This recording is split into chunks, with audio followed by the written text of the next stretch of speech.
Welcome, class. Today we're going to discuss the importance of citing your resources in research projects, or giving credit where credit is due. You may ask, why do I need to cite my resources? Well, there are actually many reasons. The first one is that if you don't, you're actually copying, or a big word that we use is plagiarism, and it is against our Code of Student Conduct. More importantly, though, you may pique your reader's interest, and if they want to read more about a subject, your bibliography is a great place for them to start. Also, originators of the work should be acknowledged. And it also demonstrates that you gathered your information from many different places, and it helps the instructor determine if those were reliable sources. You may ask, how do I cite a resource? Well, there are two main ways that you can cite a resource. The first is called the APA style by the American Psychological Association. The second is the MLA style, Modern Language Association. You may ask, how do you choose a style? Well, the first thing is to always check with your instructor. They will let you know which style is preferred in their class. It's also helpful to know that each style is typically used by different areas of study. APA is usually used in psychology and social sciences. MLA is used in literature, arts, and humanities. Now, a few important reminders. As you begin to research your topic, remember, our class will be using the MLA format.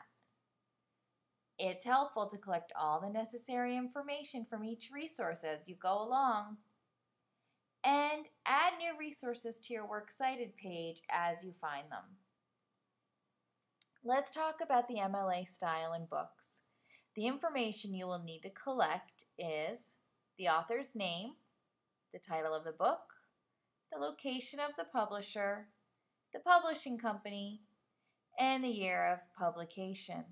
Notice each piece of information is followed by a very specific piece of grammar. In a magazine, you'll also need the name of the author, the title of the article, title of the magazine, date the magazine was published, and the page numbers. Now, most of our information will probably be coming from the web.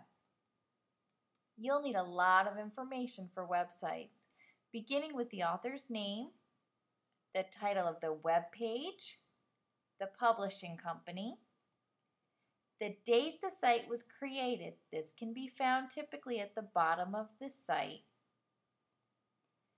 Format, was it on the web or was it actually in print?